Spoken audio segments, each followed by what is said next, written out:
En 2025, tu peux même plus aborder une fille sans qu'elle crie à l'agression. Ça, c'est un commentaire que j'ai reçu sur une de mes publications sur mes réseaux sociaux et j'avais envie d'en parler aujourd'hui. Premièrement, je ne suis pas vraiment d'accord avec ce qu'il dit, puis je vais te dire pourquoi. Je ne crois pas que les femmes vont crier à l'agression si tu les abordes en 2025. Premièrement, c'est un peu une exagération.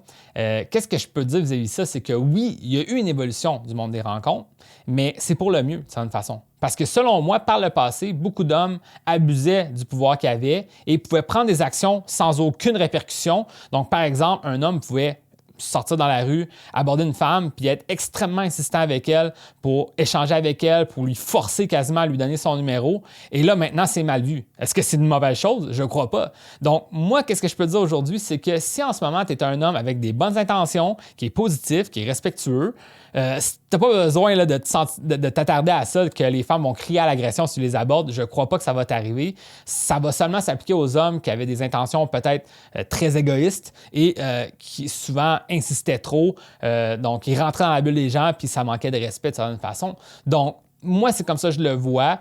Puis en fait, ce que je peux te dire, c'est qu'en 2025, ça va être encore plus valorisé, puis même pour les années à venir, un homme qui est positif, qui s'assume, qui va de l'avant pour faire des rencontres, qui tend une perche pour aller aborder quelqu'un, puis la personne, elle va décider d'accepter ou pas cette perche-là qui lui tend.